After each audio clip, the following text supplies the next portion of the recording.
விசேஷமாய் ஆண்டவர் பாதுகாத்து 11 மாதங்களும் ஆண்டவர் ஒவ்வொரு நாளும் தம்முடைய வார்த்தையை கொண்டு பேசின ஆண்டவர் இந்த 12வது மாதத்திலேயும் கூட விசேஷமாய் தேவன் திருச்சபைக்கு தந்த வாக்குத்தத்த வார்த்தைகள் என்ன என்று சொல்லி நாம் பார்ப்போம் என்று சொன்னால், ஏசாயா தீர்க்கதரிசன புத்தகம் 45ஆம் அதிகாரம் வசனம் 2வது வசனம். நான் உனக்கு முன்பாய் போய் கோணலானவைகளை செவ்வையாக்குவேன், வானத்தையும் பூமியையும் உண்டாக்குன சர்வவல்லமையுள்ள தெய்வமே, இந்த வார்த்தையை கர்த்தர் அபிஷேகத்துக்காகவும் இந்த வாக்குத்தத்த வார்த்தைக்காக நான் கர்த்தரை துதிக்கிறேன், கர்த்தரை மகிமைப்படுத்துகிறேன். ஆண்டவரே, இந்த காணொளி மூலமாய் எங்கெல்லாம் உட்கார்ந்து இந்த வாக்குத்தத்த செய்தியை கேட்கிறார்களோ, கேட்கிற பிள்ளைகள் ஆசீர்வதிக்கப்படுவர்களாக. தேவ ஆசீர்வாதம், தேவ அன்பரின் நன்மைகள் இந்த மாதத்தினுடைய பிள்ளைகள் பெற்று அனுபவிக்கட்டும் என்று சொல்லி வார்த்தையினால் கர்த்தர் பேசும். இயேசு கிறிஸ்துவின் நாமத்தில் வேண்டி கேட்கிறோம் நல்ல பிதாவே, ஆமென். ஆண்டவருடைய நாமம் என்ன செய்வதாக, மகிமைப்படுவதாக.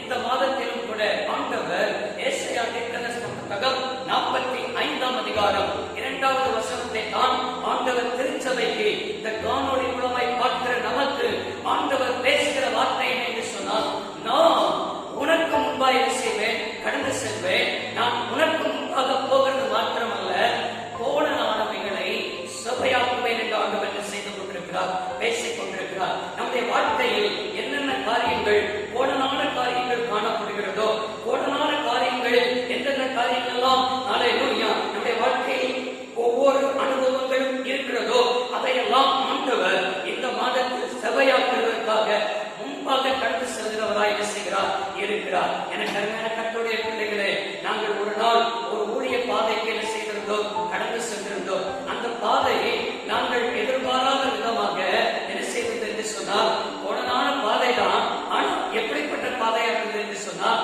நல்ல ரோடு அமைப்பதற்கு கல்கள் என்ன செய்தது, நிரப்பி வைத்திருந்தார்கள். நானும் அல்லது எல்லோரு சகோதரரும் என்ன செய்திருந்தோம், கடந்து சென்றிருந்தோம். போகும்போது என்ன நடந்தது என்று சொன்னால், எங்களே நாங்கள் அந்த ரோட்டில் போக முடியாத அளவுக்கு சரி செய்யப்படாத ரோடுகள் என்ன செய்தது என்றது. அப்படி சரி செய்யப்படாத ரோட்டில் 10 நிமிடம் கடக்க வேண்டியதை 1 மணி நேரம் விட்டதாக என்ன செய்தது, கடக்கிற ஒரு அனுபவம் என்ன செய்தது, நேரிட்டது. அதில் போகிறதே மிக கடினமான ஒரு பாதையாக என்ன செய்தது, காணப்படும். காரணம் என்று சொன்னால், ஒரு பாதையில் நாம் போக முடியாத அளவுக்கு அதை இன்னும் சரி செய்யப்படாத நிலைமையில், ஒழுங்காக்கப்படாத நிலைமையில், அமைக்கப்படாத இருக்கிற நிலைமையில் நாம் அதை போகிறதுக்கு எவ்வளவு சிரமப்படுகிறோமோ, அதே போலதான் நம்முடைய வாழ்க்கையில் என்னென்ன கோணல்கள் காணப்படுகிறதோ, நம்முடைய வாழ்க்கையில் என்னென்ன காரியங்கள் சரி செய்ய முடியாமல் என்ன செய்கிறதோ, காணப்படுகிறதோ, அந்த சரி செய்ய முடியாத காரியத்திற்கெல்லாம் ஆண்டவர் இந்த மாதத்தில் கர்த்தர் திருச்சபைக்கு தருகிற வார்த்தை தான் என்னன்னு சொன்னால், நான் முன்பாக போவேன். நான் முன்பாக போகிறது மாத்திரமல்ல, கோணலானவைகளை நானே செவ்வையாக்குவேன் என்று சொன்னால் சரியாக்குவேன் என்று ஆண்டவர் பேசிக் கொண்டிருக்கிறார். ஆமென் சொல்லுங்க. அங்கே ஏசாயா தீர்க்கதரிசன புத்தகம் 45ஆம் அதிகாரம் 1வது வசனத்தில் வாசிக்கிறோம். கோரேசை குறித்து என்ன செய்கிறோம், வேதத்தில் வாசிக்கிறோம். இந்த கோரே கர்த்தரால் அபிஷேகம் பண்ணப்பட்டவன். கர்த்தரால் அபிஷேகம் பண்ணப்பட்டவன் மாத்திரமல்ல, அந்த கோரேசுக்கு முன்பாக ஆண்டவர் ஜாதிகளை என்ன செய்கிறவர், கீழ்ப்படுத்துகிறவர். அது மாத்திரமல்ல, அவனுக்கு முன்பாக வாசல் கூட்டப்படாதபடி இருக்கும் என்று ஆண்டவர் சொல்லியிருக்கிறார். அந்த கோரேசை வலதுகையை பிடித்த ஆண்டவர் நடத்துகிறவராய் காணப்பட்டார். அந்த கோரேசை ஆண்டவர் பெயர் சொல்லி அழைக்கிறவராய் காணப்பட்டார். அவனுக்கு தான் ஆண்டவர் சொன்ன ஒரு வார்த்தை என்னன்னு சொன்னால், நான் வெண்கல கதவுகளை உடைப்பேன், இரும்பு தாழ்பாட்களை முறிப்பேன். அது மாத்திரமல்ல, அங்கே ஆண்டவர் சொல்லி இருக்கிறார், ஒளிவிடத்திலே இருக்கிற புதையல்களையும் நான் கொடுப்பேன் என்று சொல்லிதான் ஆண்டவர் அவனுக்கு அநேக வார்த்தைகளை சொல்லி அவனை தைரியப்படுத்துகிறார், அவனை ஆற்றுகிறார், அவனை தேற்றுகிறார். இந்த மாதத்தில் கர்த்தர் இந்த வார்த்தையை கேட்கிற தேவ ஜனமே, உனக்கு முன்பாக ஒருவர் போகிறார். உனக்கு முன்பாக போகிறவர் நம்முடைய ஆண்டவராக இருக்கிற இயேசு கிறிஸ்து. அவர் போகிறது மாத்திரமல்ல, அவர் சொல்கிற வார்த்தை என்னென்ன கோணங்கள் இருக்கிறதோ அதையெல்லாம் நான் செவ்வையாக்குவேன் என்று சொல்லி ஆண்டவர் என்ன செய்கிறார், பேசுகிறார். எனக்கு அருமையானவர்களே, கோணல்களை ஆண்டவர் என்ன செய்கிறவர், செவ்வைப்படுத்துகிறவர் என்று சொன்னால், நான் அந்த கோணலை செவ்வைப்படுத்துகிற நிலைமைக்கு ஆண்டவர் இருக்கிறார் என்றால் நான் என்ன செய்ய வேண்டும் என்று சொல்லி எல்லா ஆசை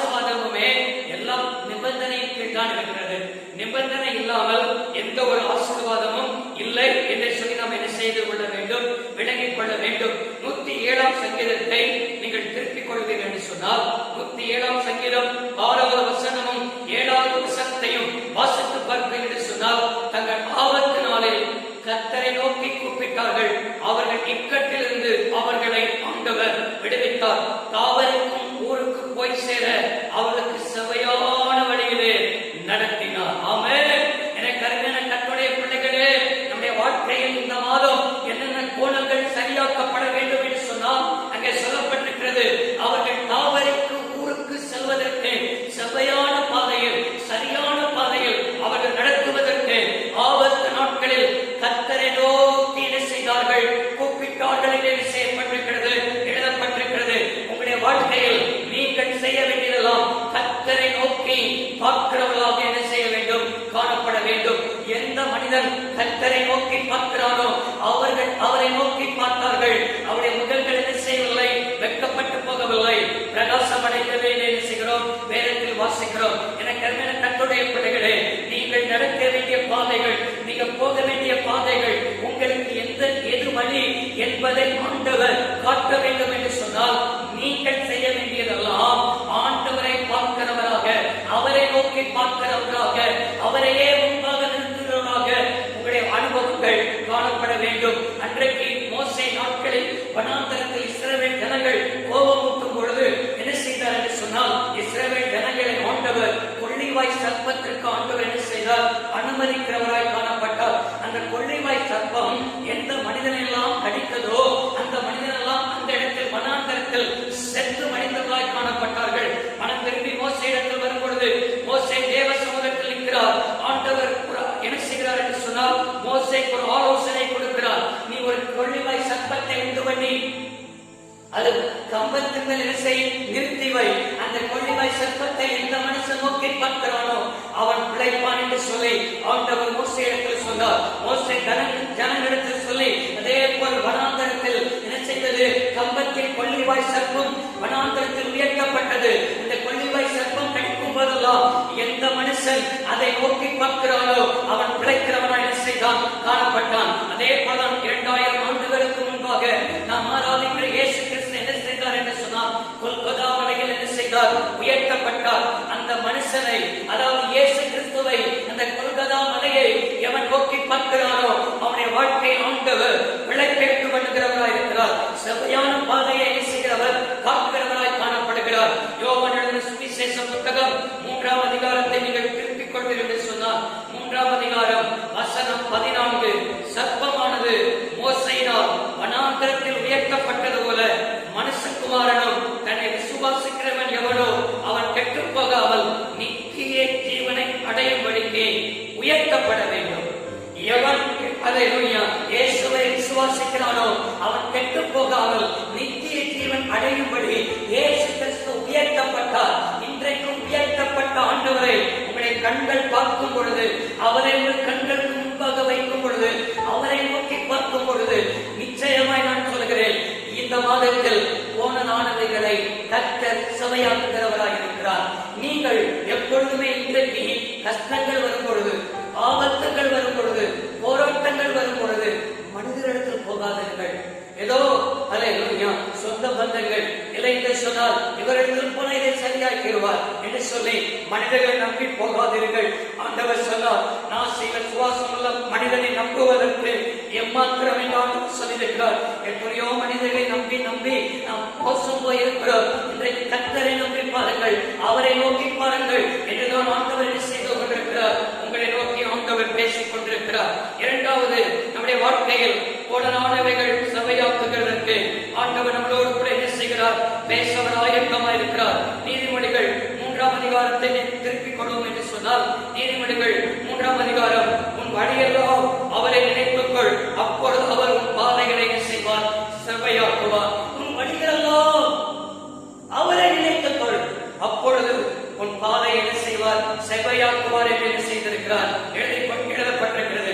இரண்டாவது, கர்த்தரை நம்முடைய வழிகளெல்லாம் எப்பொழுதும் அவரை என்ன செய்கிறோம்? நினைக்கிறவராய் காணப்படும். நம்முடைய வழிகளில் எல்லாம் என்றால் நம்முடைய வாழ்க்கையில் எல்லா சூழ்நிலையும், உயர்வானாலும் சரி, தாழ்வானாலும் சரி, எந்த நிலைமையிலும் சரி, நம்முடைய வழிகளில், நம்முடைய வாழ்க்கையில் எந்த அனுபவத்துக்கூடாக நாம் நடந்து செல்கிறவராய் காணப்பட்டால் இருந்தாலும் சரி, எல்லா நிலைகளிலும் நம்முடைய பாதையில் அவரை மாத்திரம் நினைத்துக் கொள்ளும் பொழுது வசனம் எழுதப்பட்டிருக்கிறது, அப்பொழுது அவர் உன் பாதைகளை செய்வார், செவ்வையாக்குவார். எனக்கு அருமையான கர்த்தருடைய பிள்ளைகளே, உதாரணமாய் சொல்கிறேன், புதிதாக திருமணத்திற்கு என்ன செய்திருப்பார்கள், உறுதிப்படுத்தி நிச்சயதார்த்தம் முடித்து வைத்திருக்கிறதான புதிய ஒரு சொன்னால் ஒரு புதுமண தம்பதிகள் அல்ல என்று சொன்னால் இவர்கள் நீங்க வைத்துக் கொள்ளுங்க. புதிதாக திருமணத்துக்கு ஆயத்தமாக இருக்கிறவர்களை பாருங்க, போன்ல பேசினா நிமிடத்துக்கு நிமிடம் என்ன செய்வார்கள், எப்படி இருக்க, சாப்பிட்டியா, என்ன செய்யற, எப்படி இருக்கிற, என்ன செஞ்சுக்கிட்டு இருக்க அப்படின்னு சொல்லி என்ன செய்வார்கள் என்று சொன்னால் ஒவ்வொரு நிமிடமும் அவருடைய நினைவெல்லாம் வருங்கால கணவரை குறித்து இல்ல வருங்கால மனைவியை குறித்து ஒவ்வொரு நிமிடமும் பேசி பேசி பேசி பேசி என்ன செய்வார்கள், அவர்கள் போன் தேங்கிவிடும். அல்லேலூயா. அது மாத்திரம் ஃபேக்டரி கூட லோவாய் போயிடும், எல்லாத்தையும் மறந்து உலகத்தையே மறந்து எல்லா உலகம் அவர்தான், எல்லா உலகம் இவர்தான் என்று சொல்லி என்ன செய்வார்கள், மறந்து போய் பேசிக் கொண்டிருப்பார்கள். இதே போலதான் நம்முடைய மனவாளனாயிருக்கிற இயேசு கிறிஸ்து, நாம் சபையாயிருக்கிற மனவாட்டி, அவரை எப்பொழுதும் நம்முடைய வழிகளில் எல்லாம் அவரை நினைத்துக் கொள்ளும் போது, நம்முடைய வழிகள் எல்லாம் அவரையே நினைவாக இருக்கும் பொழுது ஆண்டவர் சொல்கிறார், உன் பாதைகளை நான் என்ன செய்வேன் என்று சொன்னால் செவ்வையாக்குவேன் என்று சொன்ன ஆண்டவர் நமக்கு திருவிழா பற்றி கொண்டிருக்கிறார். நம்முடைய வழிகள் எல்லாம் யாரை நாம் நிறுத்துகிறோம், நம்முடைய வழிகள் எல்லாம் யார் நமக்கு முன்பாக இருக்கிறார், நம்முடைய வழிகள் எல்லாம் யாரை குறித்து நாம் திங்க் பண்ணுகிறோம். இன்றைக்கு என்ன செய்வார்கள் என்று சொன்னால் உலகத்தை போலதான் நீங்கள் ரட்சிக்கப்பட்ட தேவ பிள்ளைகளும் வழிகள் எல்லாம் என்ன செய்வது, நாளைக்கு என்ன செய்வது, நாளைக்கு மறுநாள் என்ன செய்வது என்று சொல்லி நாளைய தினத்தை குறித்து கவலையோடு பிரச்சனைகளோடு பத்திரவத்தோடு ஓடிக்கொண்டிருக்கிறவர்கள் தான் அநேகர். ஆண்டவர் சொன்னார், நீ நாளைய தினத்தை குறித்து என்ன செய்யாதே, கவலைப்படாதே, நாளைய தினத்துக்காக என்ன செய்யட்டும், கவலைப்படட்டும். நீ செய்ய வேண்டியதெல்லாம் உன் வழிகள் எல்லாம் என்னை நினைத்துக் கொள், உன் வழிகள் எல்லாம் என்னை நோக்கிப்பார், உன் வழிகள் எல்லாம் நான் சபையாக்க இந்த மாதத்தில் ஆயத்தமாக இருக்கிறேன் என்று சொல்லி ஆண்டவர் நம்மளை பார்த்து செய்து கொண்டிருக்கிறார், திருவிழா பற்றி கொண்டிருக்கிறார். ஆண்டவரை நம்புகிறவர்கள், ஆண்டவரை விசுவாசிக்கிறவர்கள் என்னோடு கூட சேர்ந்து ஆமென் என்று சொல்லுங்கள். ஆமென். அல்லேலூயா. மூன்றாவதாக நம்முடைய கோடானவைகளை கர்த்தர் சபையாக்குவேன் என்று சொன்னவர் ஏசாயா தீர்க்கதரிசன புத்தகம் 42ஆம் அதிகாரத்தை என்னோடு கூட என்ன செய்யலாம், சேர்ந்து திருப்ப என்ன செய்கிறேன், அன்பாய் கேட்கிறேன். ஏசாயா 42ஆம் அதிகாரம் வசனம் 16. குருடனை அவர்கள் அறியாத வழியில் நடத்தி அவர்களுக்கு தெரியாத பாதையில் அவளை அழைத்துக் கொண்டு வந்து அவர்களுக்கு முன்பாக இருளை வெளிச்சமும் கோணலானவைகளை செவ்வையமாக்குவேன். இந்த காரியங்களை நான் அவர்களுக்கு செய்து அவர்களை கைவிடாது இருப்பேன். ஆமென் சொல்லலாமா? ஆண்டவர் என்ன செய்கிறார் என்று சொன்னால் குருடனை அறியாத பாதை என்ன செய்வாரா, நடத்துவாரா, அவர்கள் தெரியாத பாதை என்ன செய்வாரா, அழைத்து வருவாரா. அது மாத்திரமல்ல, இருளை ஆண்டவர் வெளிச்சமாய் மாற்றுவாராம், கோணலானவைகளை ஆண்டவர் சபையாய் மாற்றுவேன் என்று ஆண்டவர் என்ன செய்கிறார் சொல்கிறார். சுருக்கமாய் சொல்ல வேண்டும் என்று சொன்னால் என்னதான் ஆண்டவர் சொல்கிறார் என்று சொன்னால், கர்த்தரால் நடத்தப்படுவதற்கு நீங்கள் ஒப்புக் கொடுக்கிறவர்களா என்ன செய்யணும், காணப்படணும். நீங்க அறியாத பாதையா இருக்கலாம், இருள் சூழ்ந்த பாதையா இருக்கலாம், நீங்கள் தனிமைப்படுத்தப்பட்ட பாதையா இருக்கலாம். நன்றாய் விளங்கிக் கொள்ளுங்கள். எப்பொழுது அறியாத பாதைகள் நீங்கள் கடந்து போகிறீர்களோ அப்பொழுதுதான் ஆண்டவர் நடத்துகிறதை செய்ய முடியும், அனுபவிக்க முடியும். உங்களுடைய பார்வையில் அது இருள் சூழ்ந்த அனுபவமா இருக்கலாம்.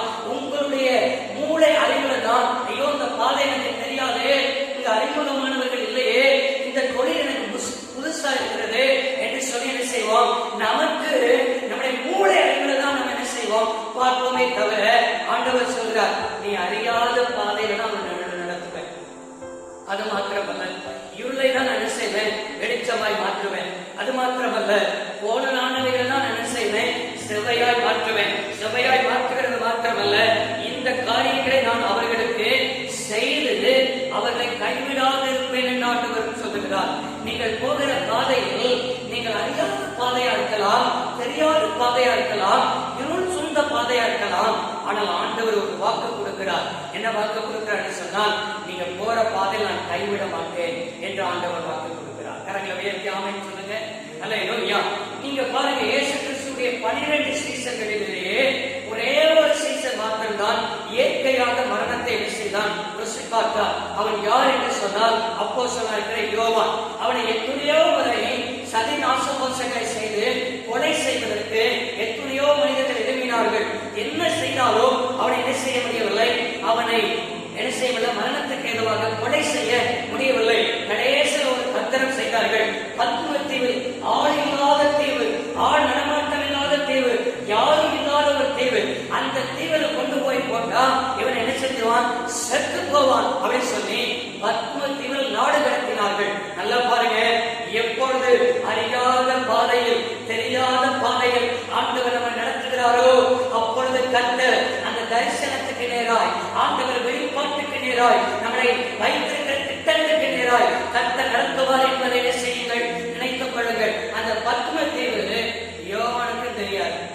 அந்த தீவுக்கு அவன் இதுவரை போனதும் கிடையாது. அங்கே எந்த மனிதர்களும் கிடையாது. ஆனா அந்த பத்ம தீவுல கொண்டு போய் போட்டார்கள். அந்த பத்ம தீவுல தான் நீங்க பார்ப்பீங்கன்னு சொன்னால் வெளிப்படுத்தின விசேஷத்தையே எழுதுவதற்கு ஆண்டவர் அவனுக்கு கிருபை கொடுத்தார். ஆமென் சொல்லுங்க. வெளிப்படுத்தின விசேஷம் யோவான் என்ன செய்திருக்கிறார், எழுதியிருக்கிறார் என்று சொன்னால் பாருங்க, சம்பவிக்க போகிற காரியங்கள் எல்லாம் ஆண்டவர் அவனை குறித்து என்ன செய்கிறார், வெளிப்படுத்துகிறார். வெளிப்படுத்தின விசேஷம் தான் புதிய பாட்டின் தீர்க்கதரிசன புத்தகம். அந்த புத்தகத்தில் தான் இனி சம்பவிக்க போகிறது என்ன, இனி என்னென்ன காரியங்கள் சம்பவிக்க போகிறது, இனி என்னென்ன காரியங்கள் தேசத்தில் நடக்க போகிறது எல்லாவற்றையும் ஆண்டவர் ஏறி வா, இவைகளுக்கு பின்பாக நடக்க போகிறதெல்லாம் நான் உனக்கு என்ன செய்வேன், காண்பிப்பேன் என்று சொல்லி அந்த பத்ம தீவில தான் ஆண்டவர் அவன் ஆவிக்குள்ளாக என்ன செய்தார், மாற்றினார் என்று எழுதப்பட்டிருக்கிறது. அறியாத பாதை, தெரியாத பாதை, இருள் சூழ்ந்த பாதை, கர்த்தர் கூட இருக்கிறார். கர்த்தர் என்ன செய்ய மாட்டார், கைவிட மாட்டார். நீங்கள் இப்பேற்பட்ட சூழ்நிலை வழியா நடந்து போறீங்களா? ஆமென். தனிமைப்படுத்தப்பட்ட ஒரு அனுபவம் உங்க வாழ்க்கையில காணப்படுகிறதா? இருள் சூழ்ந்த அனுபவம் காணப்படுகிறதா? எல்லாரும் கைவிடப்பட்ட அனுபவத்தில் இருக்கிறீர்களா? ஐயோ, எல்லாரும் என்னை கைவிட்டுட்டார்கள், நான் நம்பினவர்கள் எல்லாம் கைவிட்டு விட்டார்கள், நான் நம்பி வந்த கணவனால் கூட கைவிட்டு விட்டார் இப்படி சொல்லி ஏதோ ஒரு தனிமைப்படுத்தப்பட்ட அனுபவத்தில் நீங்கள் இருக்கிறீர்களா? இன்றைக்கு ஆண்டவர் உங்களை பார்த்துதான் விசேஷமாய் பேசிக் கொண்டிருக்கிறார். அப்படிப்பட்ட பாதை வழியாக நான் நடத்தி கூட நான் உன்னை கைவிடாமல் இருப்பேன் என்று சொல்லி பேசுகிறார். கர்த்தர் வாக்கு பண்ணுகிறார். ஆமென் சொல்லுங்க. ஆமென். அல்லேலூயா. எனக்கு அருமையானவர்களே, ஒரு சமயம் நாங்க ஊழிய பாதையில், அல்லேலூயா, நாங்கள் இருக்கிறதான பகுதியில் என்ன செய்தோம் என்று சொன்னால் ஒரு கிராமம்.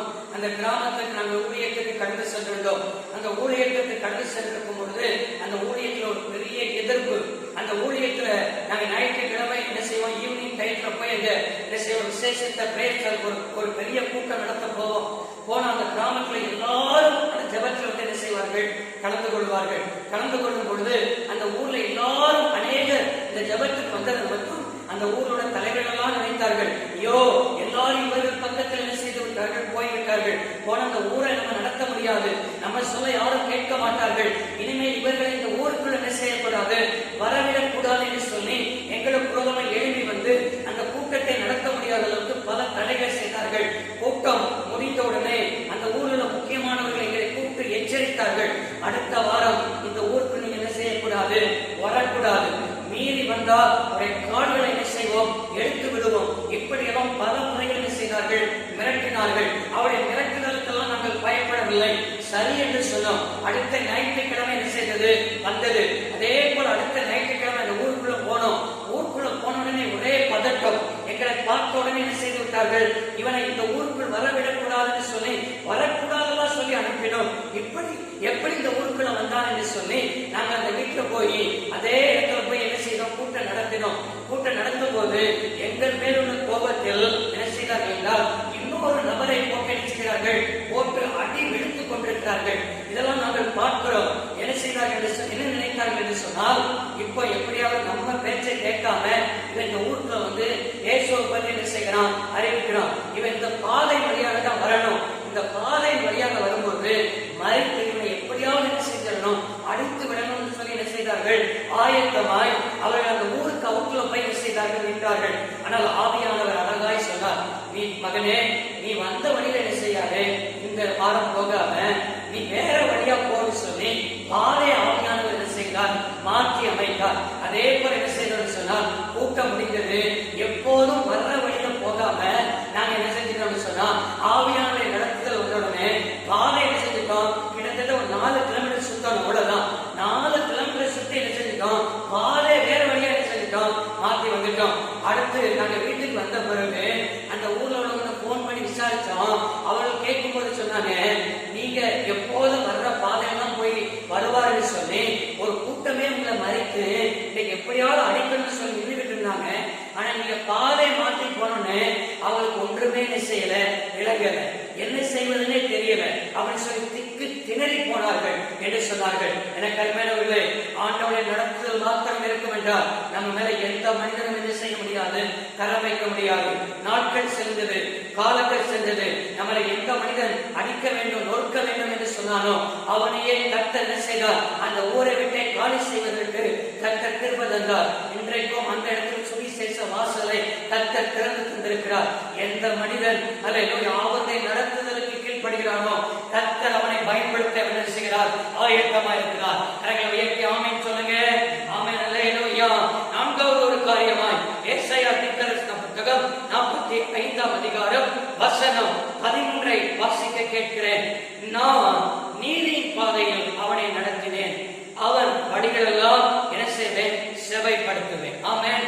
அவனை நான் நீதி பாதையில் அவனை எழுப்பினேன். அவன் என்ன செய்யப்பட்டிருக்குது, சொல்லப்பட்டு நீதி பாதையில் எழுப்பினேன். அது மாத்திரமல்ல, அவன் வழிகளெல்லாம் நான் என்ன செய்வேன், செவைப்படுத்துவேன், எழுப்பினேன். இன்றைக்கு கர்த்தர் என்ன செய்ய சொன்னால், நம்மை கர்த்தருக்காக எழுந்து பிரகாசிக்கிறதா நம்ம என்ன செய்யப்படணும், காணப்படணும். இந்த கடைசி நாட்கள்ல பாருங்க, அநேகர் ஆண்டவருக்காக எழுந்து பிரகாசிக்கிறதுக்கு, ஆண்டவருக்காக முன் வருவதற்கு இன்னைக்கு அநேகர் என்ன செய்யணும், பிரியமில்லாமல் இருக்கிறார்கள். உலகத்திற்காக முன் வருகிறார்கள், சொந்த பந்தத்துக்கு முன் வருகிறார்கள். கர்த்தருக்காக, கர்த்தருடைய சேவைக்காக நீங்கள் முன் வருகிற எழும்பு, சீயோனே எழும்பு, உன் வல்லமை என்ன செய்ய தரித்துக்கொள். இன்றைக்கு ஆண்டவர் அதைத்தான் எதிர்பார்க்கிறார். என்ன எதிர்பார்க்கிறார் என்று சொன்னால், எபேசியர் நிருபம் 5ஆம் அதிகாரம் வசனம் 4வது வசனத்தை நாம் திருப்பிக் கொள்வோம் என்று சொன்னால் என்ன சொல்லியிருக்கிறது என்று சொன்னால், அங்கே வசனத்தில் பாருங்க, ஆதலால் தூங்குகிற நீ மரித்தோரை விட்டு என்ன செய், எழுந்து, அப்போது கிறிஸ்து உன்னை என்ன செய்வார், பிரகாசிப்பார் என்று என்ன செய்யப்பட்டிருக்கிறது, எழுதப்பட்டது.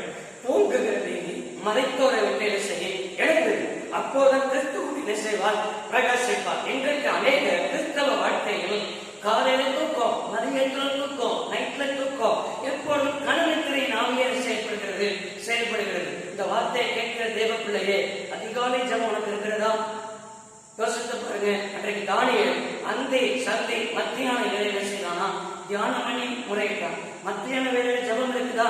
நிறைய பேர் சாப்பிட்ட உடனே தூக்கம் வந்துடும், சாப்பிட்ட உடனே கனவுத்திரை நாள், இரவு நேரத்துல கனவுத்திரை நாள், காலையில கனவுத்திரை நாள். எப்படி ஆண்டவர் பிரகாசிக்க பண்ண முடியும்? எப்படி உன் பாதையை செவைப்படுத்த முடியும்? உன் வாழ்க்கையில் இருக்கிற கோணலை எப்படி ஆண்டவர் சரி செய்ய முடியும்? தூங்குகிற நீ மருத்துவரை எப்படி செய், எழுந்தது கர்த்தர் அப்போது என்ன செய்வார், பிரகாசிப்பார் என்று என்ன செய்யப்பட்டிருக்கிறது, சொல்லப்பட்டிருக்கிறது. இந்த காரியங்களெல்லாம் நமக்குள் இருக்கட்டும். 4 காரியம். அவரை நோக்கி பாருங்கள், அல்லேலூயா.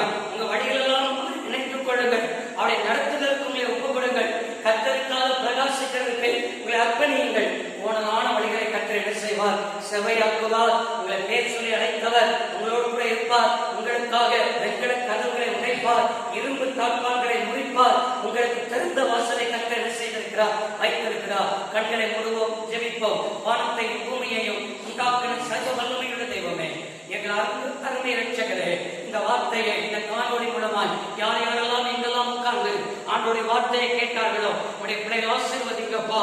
ஆண்டவரே, ஏசாயா 45:2 வசனத்தின்படி நான் உனக்கு முன்பாக போய் கோணலானவைகளை செவையாக்குவேன் சொல்லவர். உடைய வாழ்க்கையில் என்னென்ன கோணல்கள் இருக்கிறதோ எல்லாவற்றையும் சரி செய்கிறவர். உண்மை நோக்கி நாங்கள் பார்க்க ஆண்டவரே, எப்பொழுது எங்கள் வழிகளெல்லாம் நினைத்துக் கொள்ள, எப்பொழுதும் உன்னை நடத்துவதற்கு விட்டுக் கொடுக்க, எங்களை பிரகாசிக்கிறதற்கு ஆண்டவரை கர்த்தருக்காக எழுப்பி பிரகாசிக்க கர்த்தர் எங்களுக்கு கிருபையோடு நாங்கள்